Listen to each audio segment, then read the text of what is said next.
time for the Pro Wrestling Time Tunnel Podcast. We've got lots and lots of things to talk about and to do today. Covering the territories from the 1940s to the 1990s. It's the best thing going today. Interviewing wrestlers, referees, authors, and other media personalities that have made the sport of professional wrestling great. The cream, yeah. The cream of the crop. And now, here's your host, Tony Richards.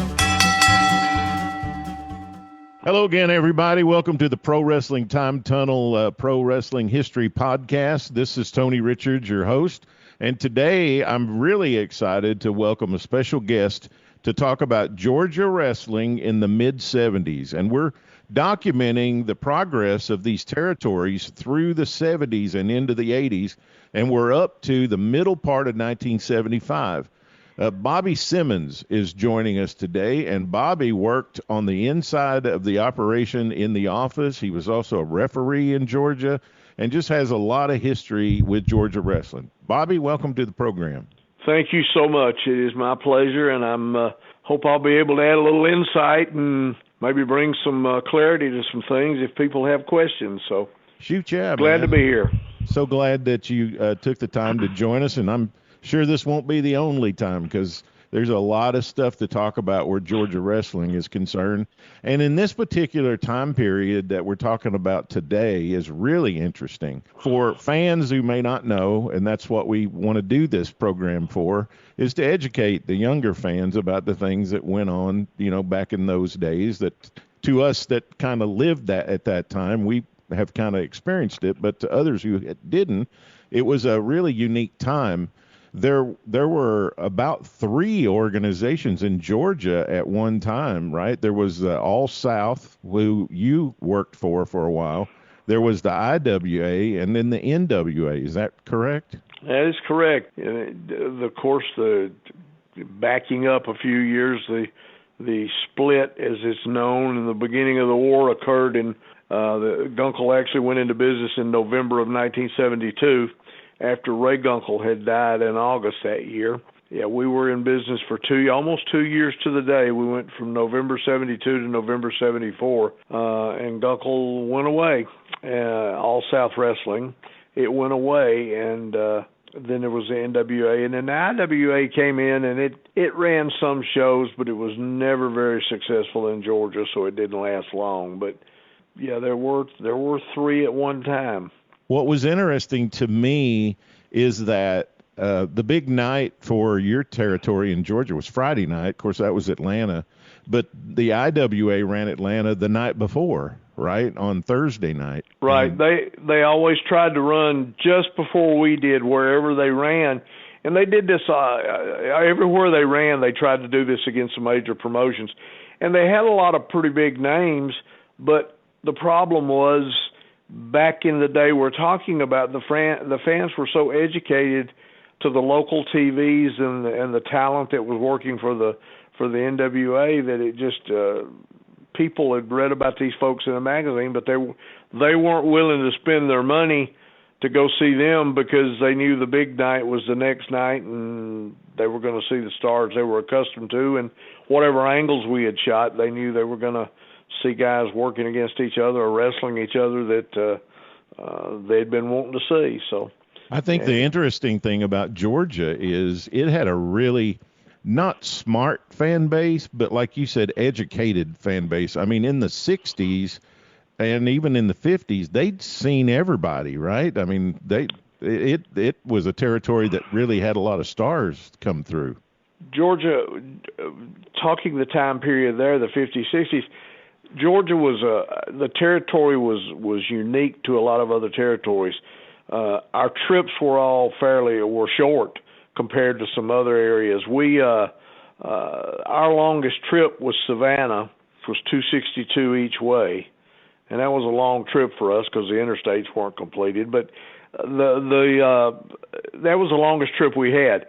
Plus, a lot of guys migrated from the north to work in Florida during the summer because they loved the beaches and Of course, Eddie Graham was the promoter down there, and everybody loved working for Eddie. And we would get the talent coming through a lot of times going to Florida, and they would get here, and sometimes they'd realize the trips were shorter, and we had beaches too, and they would stay. So yeah, we just about everybody that ever made a name for themselves in the wrestling business at one time or another, they were either here for a run or they were passing through, and the fans here got to see them. And is that what happened with All South and Ann's promotion? Did the talent pool kind of dry up there, or how did that? That's exactly what happened. We when we started out, when the initial split occurred and Ann broke off and started Gunkel Enterprises or All South Wrestling, all the talent except for Bob Armstrong and a guy named Darryl Cochran, who was a local guy here, a good wrestler, they stayed. They didn't make the jump. And so the first year we were drawing as much or more money than NWA was because we had the talent that the people recognized. And if you go back and look at some of those old cards, they brought every big gun in the country in here on Friday nights to their shows. But again, the fans had only read about them in the magazines, and they knew who they were, but they weren't emotionally attached to them, I guess would be a good way to put it. And of course we originally ran on Friday nights at Oglethorpe University, which was on the north side of Atlanta. And then after a short time, we moved to Tuesday nights at the City Auditorium in Atlanta. And we drew great for the first year. But yeah, the talent pool dried up. We couldn't get major talent to come in here because the NWA threatened to blackball them, and we're not going to use you, which was a fallacy, because if you can draw money, they would have used Hitler if they thought he could have drawn money for a promoter. But that's kind of what happened. We could. My analogy, and I used to say this when we were doing our show: you can take a watermelon, but you can only slice it so many different ways. And then you got to throw the watermelon away and get a new one. And we couldn't get a new one. We had sliced and diced, and Tom Ernesto did everything he could, and it just eventually. So you and Tom are in the All South office, and it's winding down in November of '74. When did you kind of know it was not gonna go forward much longer? About what was it, in the summer of '74, the early fall? When did you first think this ain't gonna keep going? When I was working for Gunkel, I ran errands for the office, and I was refereeing, driving the ring truck, and I was on the road refereeing.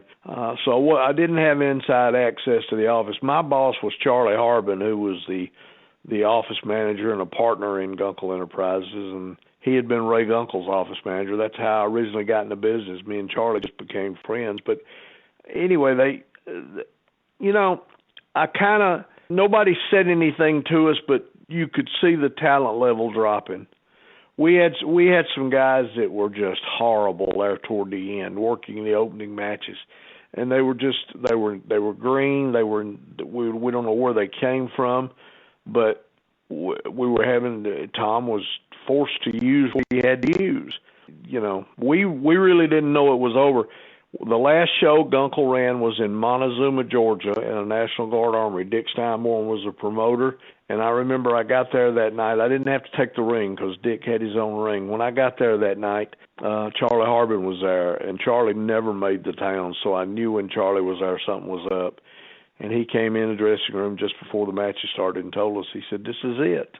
And it was a Friday night, and he told all the guys, he said, "Be at the office at 9:00 in the morning, and Jim Barnett's going to be there, and he's going to help you guys get booked around the country or wherever you want to go, or try to help you where you want to go."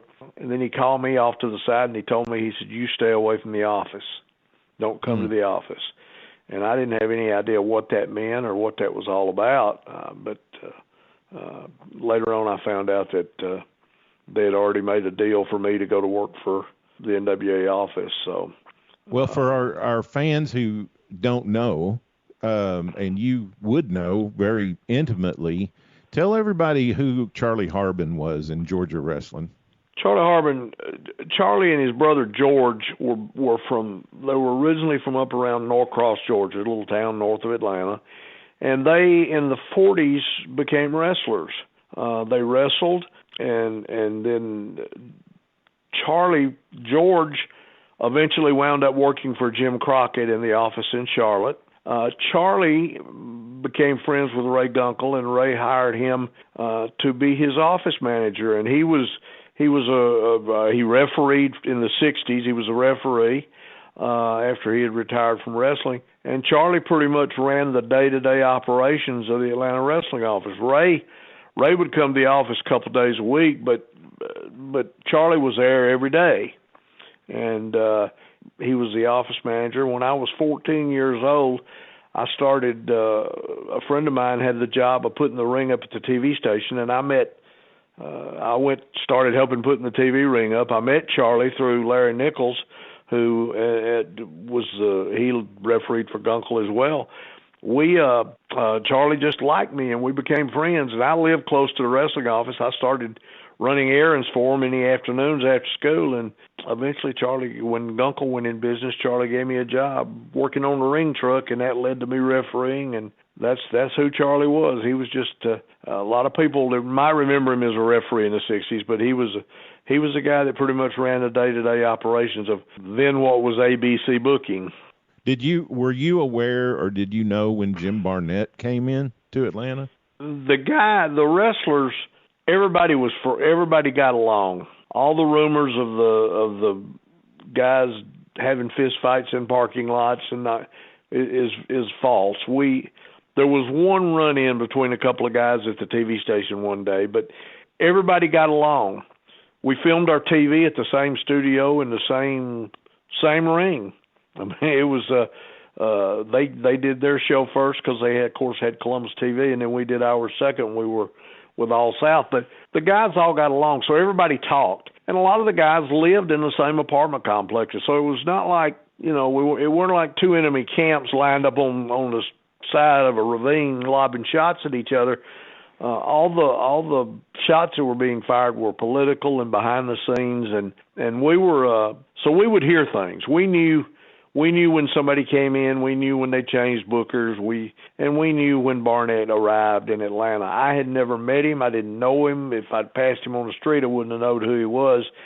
But I knew his reputation. And when he came in, you could see things begin to change as far as how things were run over there, the talent they were using, and how things steadied and became more calm with them. And so, yeah, we knew. So Mr. Barnett, he had Harley Race as his booker. That's and right. So then Harley leaves to go to Florida, and then Tom Renesto, he comes and becomes the guy that was formerly booking against the NWA office, then becomes the booker of the NWA office. Right. And you come over as well, and then I guess Charlie Harbin does too. Does he come too? When Gunkel shut the doors that Friday night, I refereed that match and that card in Montezuma. That Monday morning, I had a meeting at 9:00 at the NWA office, and I was introduced Harley Race, and Harley was the booker, and we sat down and we talked, and Harley said, he told me that day, he said, Bobby, he said, Fred Ward doesn't want to use you. He said Fred was a partner in the company and also the promoter in Columbus and Albany and Macon. And he said, Fred don't want to use you. He says, you are an opposition employee and he don't want to use you. And he told me, he says, Bobby, don't worry about it. He said, just keep your head up, keep your mouth shut, do your job as best I'm going to use you as much as I can. And he said, once that occurs, he said, Fred will come up where he'll need somebody, and he said, then he'll use you. He said, Mr. Ward has forgotten he ran opposition to the Atlanta office in the 50s.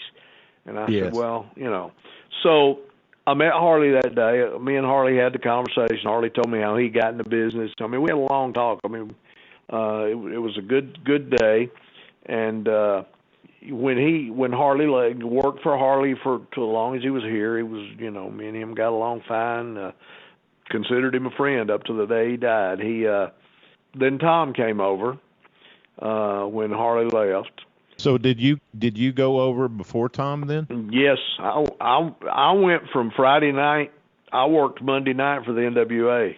And that was in November of That was in 74? November of '74. Oh, I mean, wow. I was out of 30. There were 32 people on the roster at Gunkel, wrestlers, referees. I was the only one that walked out of that office and into the NWA office.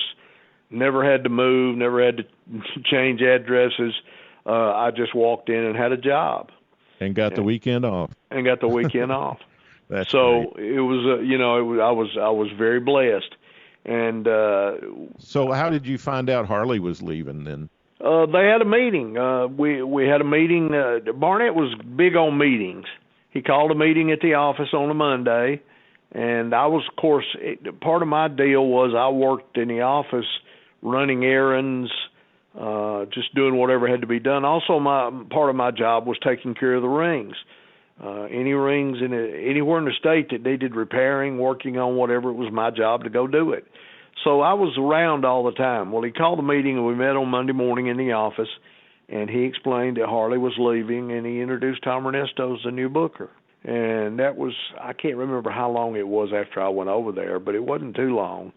And then a little later, Charlie Harbin was named got to set it up, I guess, a little bit. Of course, when Gunkel was in business, we had the contract with the Augusta Bell Auditorium, and a guy down there, his name was Steve Manderson, was a promoter. Well, when the contract came up for renewal, Barnett outbid Ann and got the contract, and when he did, he fired Steve Manderson. And when he did, he brought Charlie Harbin in as a promoter for Augusta. And then later, Charlie was named the promoter of Rome, Georgia, and Chattanooga when we eventually started running Chattanooga. So those were the three towns Charlie took care of for the office. Yeah, I noticed around March, I think, Savannah got moved to an every other Sunday slot, and then Rome got the Thursday slot, right? Yes. Savannah was a strong back in the 60s, early 70s. The promoter in Savannah was a guy named Aaron Newman, who is Jerry Oates' father-in-law. They moved from his building into the Civic Center. Civic Center was one of those big, huge, well, I say huge. For Savannah, it was huge. It seated about 8,000 people, I guess, maybe 10. But it was a huge, cavernous building, and we never drew there. The atmosphere wasn't good. It was just, it never, ever drew. The only time in the history of me being in this business over 50 years that I ever saw that thing sell out for wrestling was when we were working for Gunkel and Ray Candy got married in the ring after the matches were over. Oh, my. That's the only time I've ever seen it full. It was just, we talked about this on our show, and Jerry will confirm this. It was just a horrible building. And he did move it to Sundays. Well, Rome was one of those towns we had a hard time getting into, and when we finally did, it took off.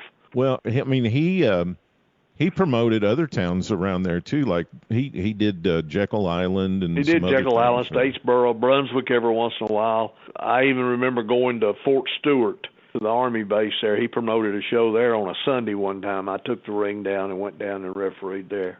But best I can study, everybody that tried to run Savannah had a hard time. Crockett had a hard time.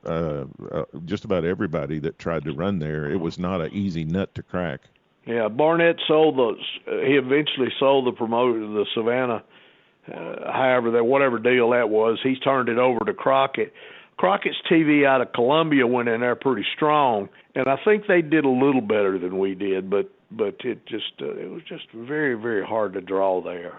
So that whole time period to me is so interesting because there was a little bit of Booker musical chairs going on because Bill Watts left Florida to go back to McGurk in Oklahoma, which opened up Harley's to go to Florida, which opened up Tom to come back to Atlanta. So there was a lot of moving parts going on in the big machine, during that time period. A lot of stuff going on. Yeah, I there were a lot of rumors and speculation about Tom coming back, and were there any shady deals? Were there any, behind the scenes manipulation, when Gunkel closed or before we closed?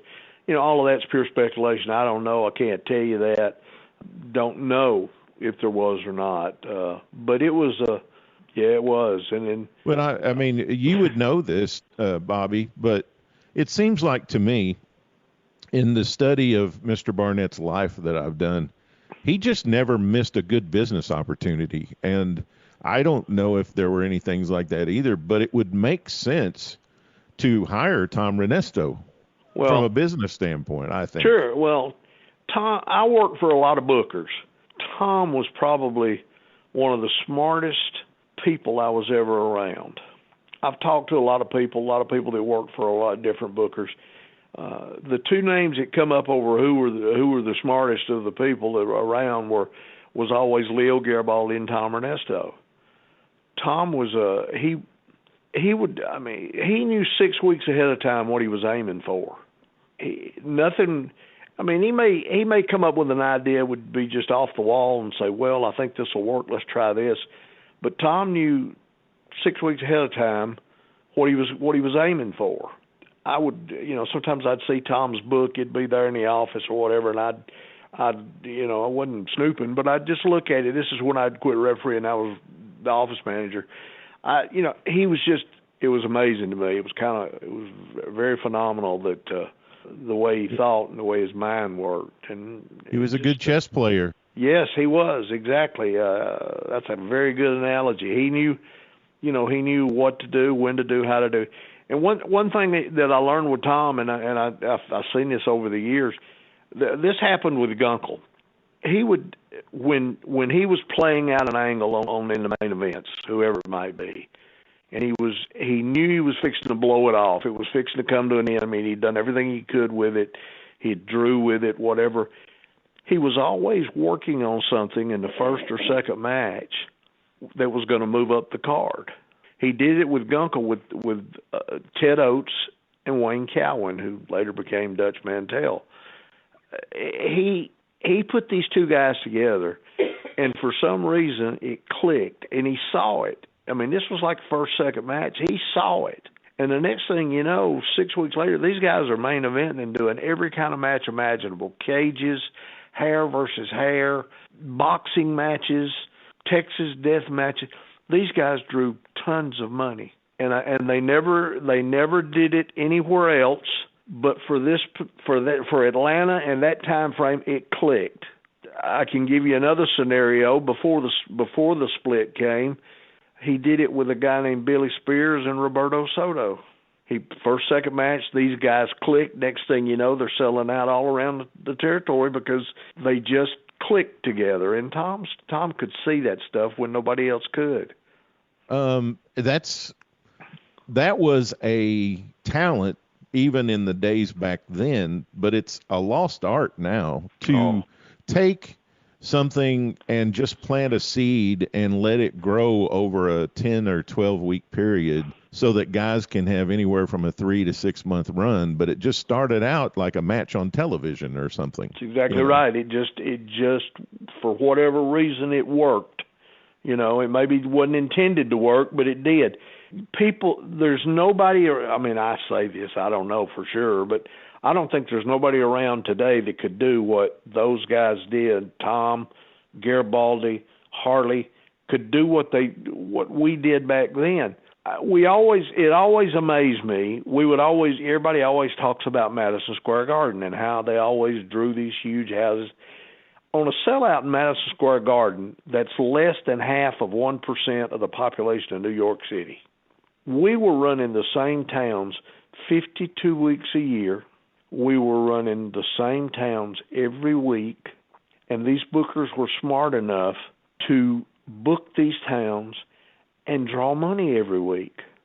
I mean, Bell Auditorium in Augusta would only seat about 3,500, 4,000 people. And yet it was not uncommon to sell that thing out week after week after week after week.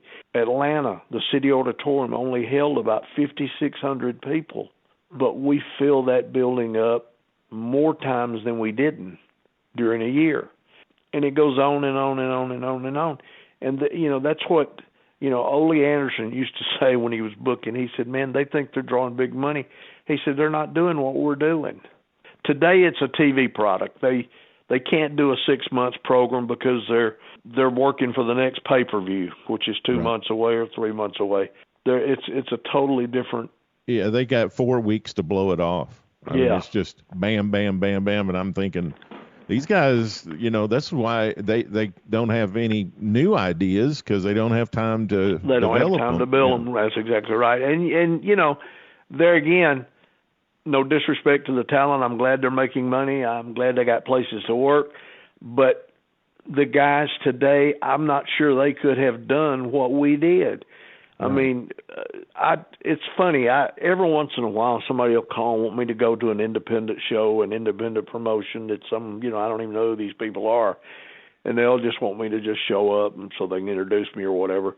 And I watch them, and when you talk to these guys and they ask you questions, the guy will say, well, I've been in the business 5 years. Well, okay, how many matches you had? Well, we work on the weekend. I don't know, maybe 100. Oh, so you've had 100 matches in 5 years. And then I tell them, well, as a referee, we had only on the big shows, Columbus and Atlanta, did we use 2 referees. Everything else we used 1 referee. So we were refereeing 5 or 6 matches a night. So plus what we did when they used 2 of us, even we had 3 or 4 matches apiece.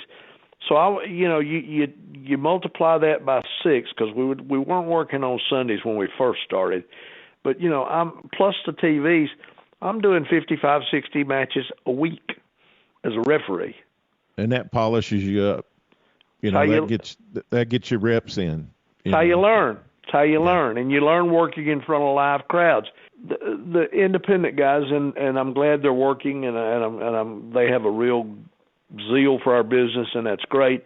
But these guys, they're at a real disadvantage for learning a craft, and of course they got nowhere to go. Chances of getting hired by the World Wrestling Federation are slim and none, unless you're 6'8" and 3 foot wide and 6 inch wide at the waist. You ain't gonna get hired. So.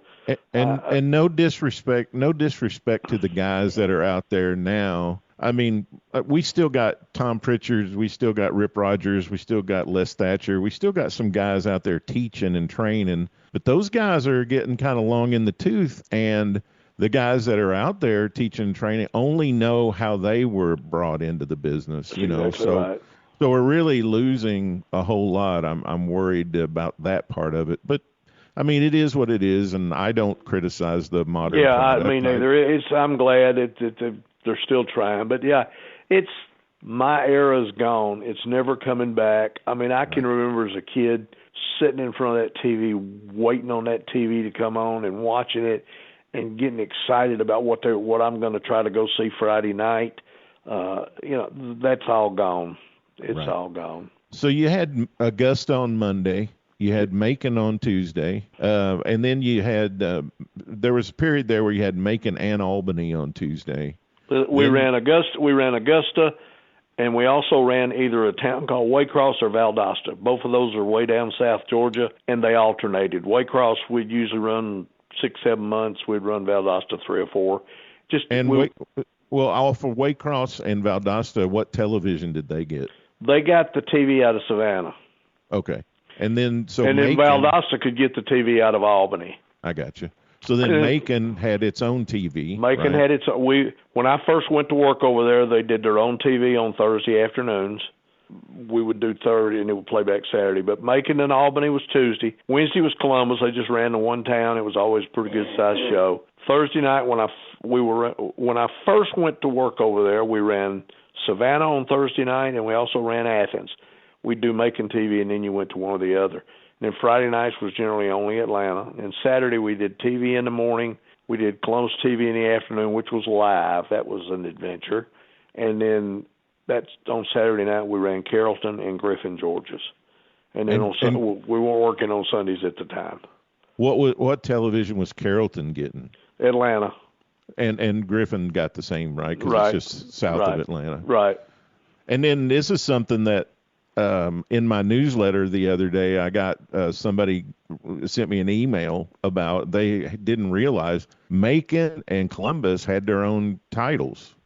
Yes. Like they had their own singles and tag team titles, right? Mr. Ward was the promoter for those towns. He had champions in all his towns.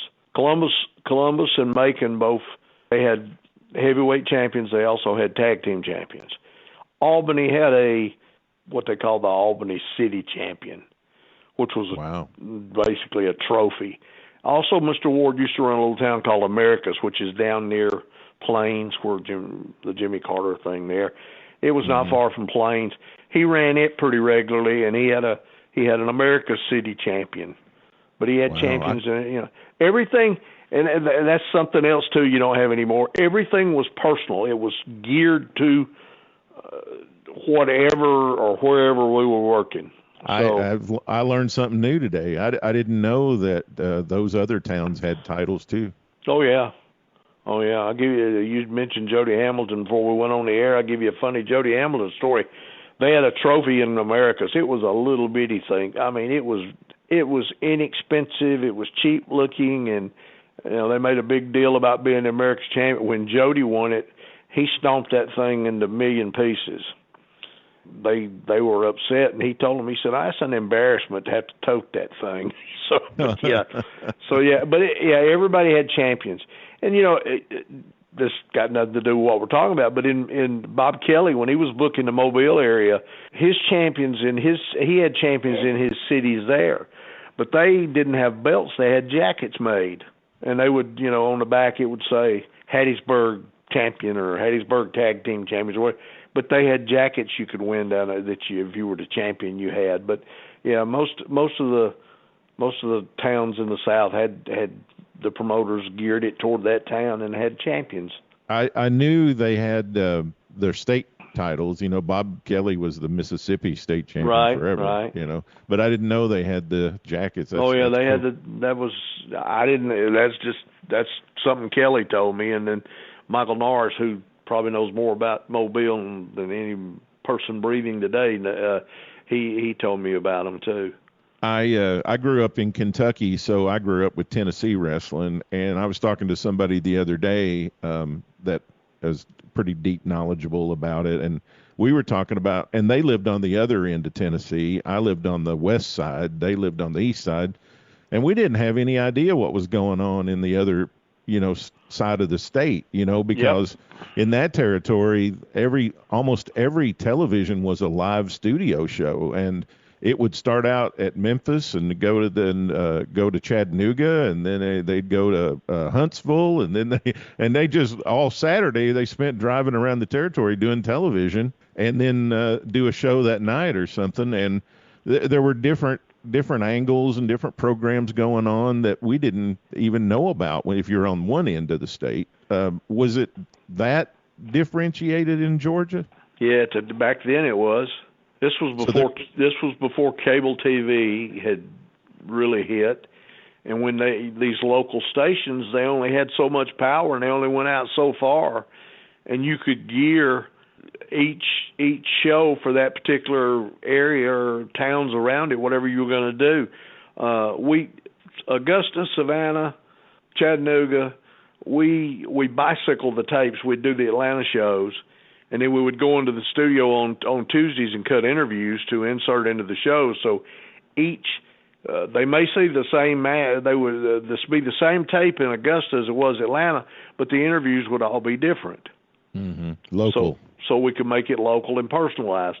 Once cable hit and satellite TV hit, it became a little harder. So did Harley and Tom book all of that, or did Fred and Ralph have some things to do with it too? Mr. Ward, it changed from time to time. Mr. Ward's son-in-law, Leon Ogle, who refereed and wrestled some down there, he booked a lot of times Mr. Ward's towns. Later on, Tom began booking all of it in conjunction with Mr. Ward and his family there. I mean, it's just a lot to keep up with, man. Yeah, it is. But most of the time, when Ole became the booker and was booking, he booked everything.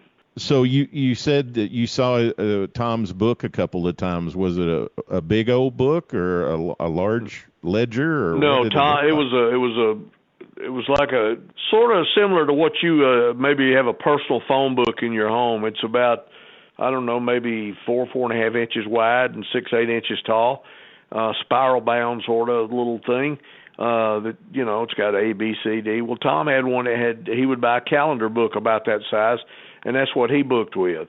On the other hand, Ole would use a desk blotter. It was a calendar. You've seen them, I don't know, they're maybe 2.5 foot, 3 foot wide, and a foot and a half tall that you would lay on the desk and use as a blotter and appointment calendar. Well, that's what Ole booked with. And that was like looking at a jigsaw puzzle, because, at one time Ole was booking Atlanta and Charlotte all at the same time. So, yeah, right. It was interesting. So after you get over there and you get settled and everything, what were your, you just kind of known Jim Barnett by reputation, but now you're working in the, in the promotion for him. What kind of person was Jim? Well, first time I met Jim, as I told you earlier, Charlie Harbin told me to stay away from the office. Well, that Saturday morning I got up, and I'd been told not to go to the TV station, not to do nothing. And of course, I sit there, and, your mind gets to racing. You get to wondering what's going on and how am I going to eat, how am I going to support my family. So I got up and went to the office about 10 o'clock, and I walked in. The first thing Charlie says is, "What are you doing here?" And I said, "What's going on, Charlie? Somebody needs to tell me something." And Barnett stepped out of office, and he said, from that day on, he always called me Mr. Bobby. He said, "Mr. Bobby." He said, "I'm Jim Barnett." And we went in the office, and he explained that he wanted me to come take care of the rings, referee, blah, blah, blah, work in the office a little bit. And that was my introduction to him. That Monday when I went in, and the meeting with Harley took place in Barnett's office, he was there. He asked me, how much money I made working for Ann. And, of course, Monday was payday, and I had not I hadn't been to Gunkel's office to get paid, so I'm there. And he asked me, and I told him, and he immediately doubled my salary and wrote me a check. Oh, wow. So he became one of my favorite people. Sure. Meeting Jim, I had heard stories, and I immediately picked up that he was a very astute businessman. I didn't know wasn't real sure, how I fit into plans over there, what was going on, but I was impressed. Mm-hmm. I was impressed. And then, of course, working for him so many years and getting to know him, my admiration for him just grew and grew and grew. But he was a very astute businessman. He kept his hands on the pulse of his business. So he was a good guy. So then you came out of the referee position and just started working in the office, right? You ran the ticket office, is that right? I left in 1977. I decided I wanted to wrestle full time, and I left Atlanta in April, and I went to Mobile. My deal was work for Lee Fields. Went down to work for Lee Fields' office. I started on a Friday night in Dothan, and the original deal was that we set up, and Gene Anderson, who was booking in Atlanta. Gene was the original. He was hired as the booker. A lot of people.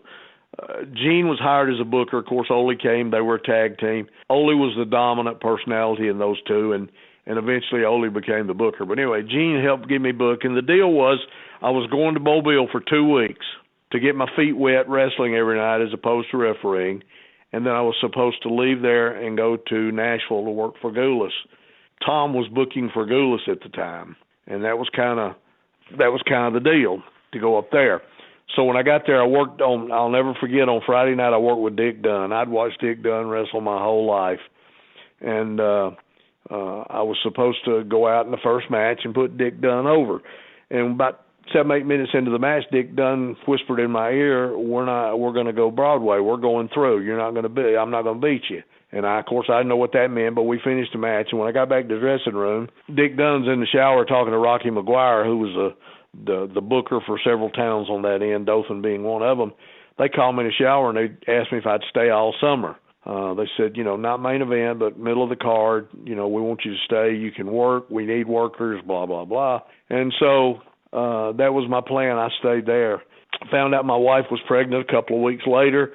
She was having some complications, so I decided to come off the road. I gave my notice in Mobile, and I came off the road. Long story short, I stayed out of the wrestling business until my child was born in January. I got a call from the Atlanta office from Barnett in early January, and the lady that was running their ticket office had she'd had some problems, and they were gonna have to make a change, and they wanted to talk to me. So I went to Atlanta and I met with Barnett and his office manager at the time, Doug Smith, and they offered me the job. Working in a ticket office, no refereeing, Monday through Friday, 9 to 5, sell tickets at the Territorial on Friday night, and make sure everything with the tickets was, like they were supposed to be. And so I took the job. I started back there the 29th day of January. Started back the 30th of January of 78, and I was considered the box office manager. And then you were there for through like the early 80s, right? I left. And dates run together. I either left in December of 81 or 82. That's when Ole had pulled the coup and he took over the promotion from Barnett, and Ole knew my loyalty was to Barnett, and it was a mutual agreement that I would leave. And when I left, I thought, I've had a good run. I took a job, and it worked out real good for me because I was able to retire about 9 years ago, and it was a good move for me. So let me back up, and then you've been very generous with your time. I'll let you go, but I'll back up to something you said just a second ago that I didn't know, but you piqued my interest. So when Tom Renesto left, did he leave to go to Nick Gulas in 77? Is that what happened there? Or whenever he left, he wound up. I'm not sure how it worked out as far as political side of it to get it done. But Tom was actually booking Nashville, and he was also booking Detroit.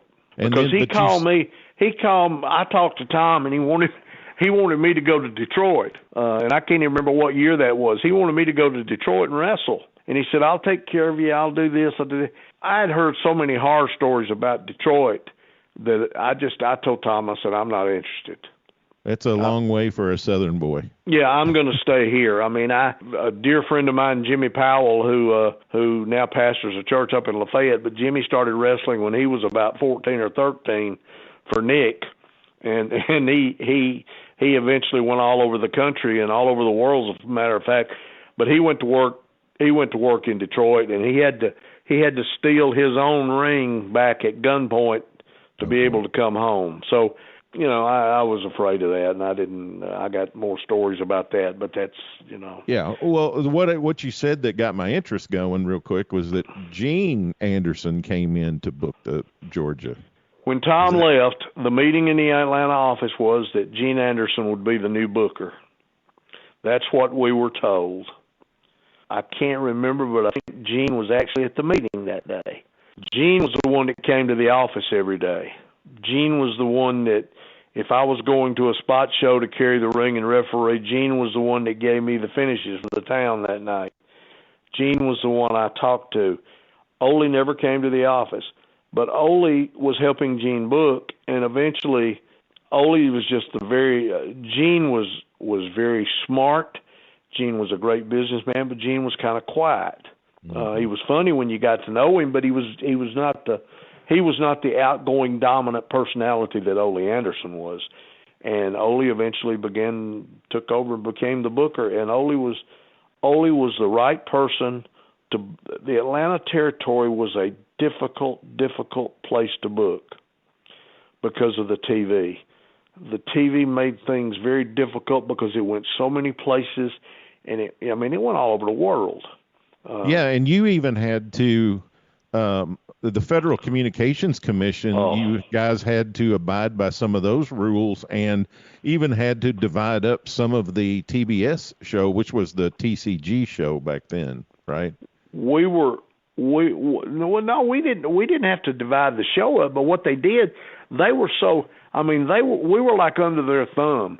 They came in, you're only allowed X number of minutes of commercial time in an hour.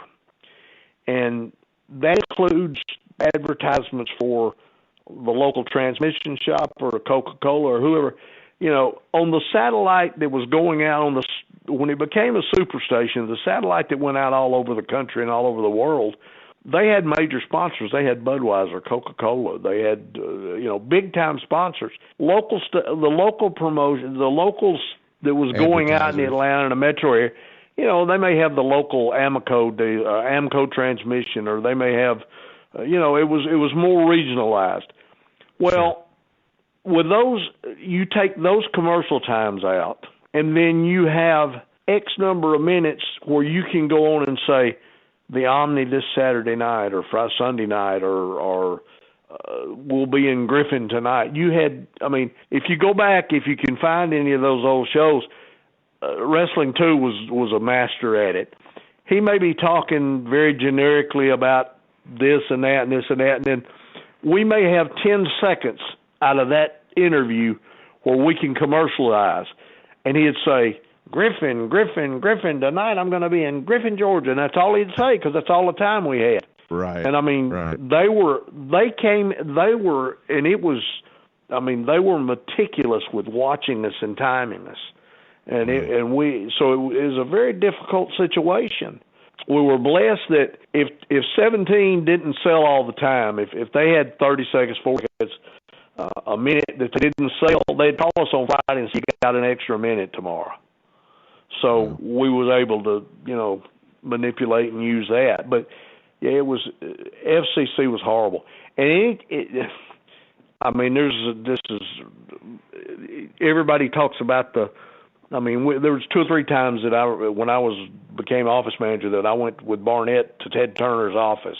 One time Moondog Maine ate goldfish on TV, live goldfish.